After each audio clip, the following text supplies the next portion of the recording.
मध्य प्रदेश सरकार अब temple management का कोर्स कराएगी। कांग्रेस विधायक महेश परमार इस वक्त मेरे साथ मौजूद हैं। ये बड़ा ऐलान मोहन यादव ने किया है। अब मंदिरों का संचालन कैसे करना है, ये ग्रेजुएशन और पोस्ट ग्रेजुएशन के कोर्स के जरिए बच्चों को सिखाएंगे।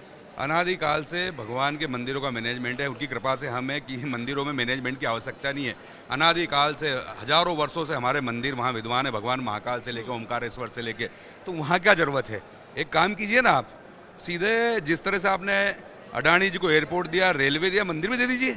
मैं उज्जैन की बात करूँ तो भगवान महाकालेश्वर में जिस तरह से शुल्क बढ़ाया शयन आरती का, तो ये क्या है, आप व्यवसायीकरण कर रहे हैं। श्रद्धालु दर्शन करने आते हैं भगवान के, उनके दुख दर्द लेकर आते हैं और वहाँ से प्रभु की कृपा से उनके दुख दर्द दूर होते हैं। तो मुझे लगता है आने वाले समय मुझे ऊपर से लगता है कि यही मुख्यमंत्री जी को निर्देश होगा कि अडानी जी को, अंबानी जी को, जो बड़े बड़े मंदिर है आने वाले समय में अडानी को देना है। जिस तरह से एयरपोर्ट दिया, जिस तरह से रेलवे दिया, जिस तरह से निजीकरण किया जा रहा है, मुझे लगता है आने वाले समय में इन्होंने तय कर लिया है कि ये भी मंदिरों को भी बेचने का काम सरकार करेगी। नहीं, यदि प्रबंधन सिखाया जा रहा है तो बुराई क्या है, शास्त्रों से पंडित चलेंगे। क्या पहले शास्त्र नहीं थे?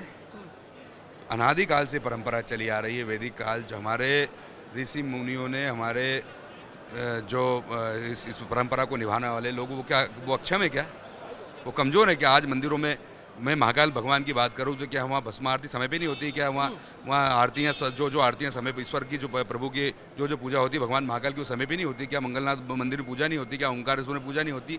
सिर्फ ध्यान भटकाने के लिए, जो जनहित के मुद्दे उनसे भटकाने के लिए। अरे भैया, ये तो अनादिकाल से चल रहा है। आपके मेरे इसमें मैनेजमेंट की आवश्यकता नहीं, प्रभु सबके हैं, वो चल ही रहा है। किस बात का मैनेजमेंट? क्या आज का ढंग से पूजा नहीं हो रही? क्या आज के नियम से पूजा नहीं हो रही? क्या समय अनुसार नहीं हो रही? जो परंपरा चली आ रही है, अनादिकाल से चली आ रही है, कोई आवश्यकता नहीं ऐसे। मेरे हिसाब से तो कोई आवश्यकता नहीं। फिर माननीय मुख्यमंत्री जी विद्वान है, वो जाने। लेकिन मेरी जितनी मेरी समझ है, मुझे लगता है कि इन सब चीज़ों से ऊपर उठकर किसानों की, नौजवानों की, मध्य प्रदेश की विकास की बात करना चाहिए, ना कि ध्यान भटकाने की बात करना। Thank you so much. नमस्कार।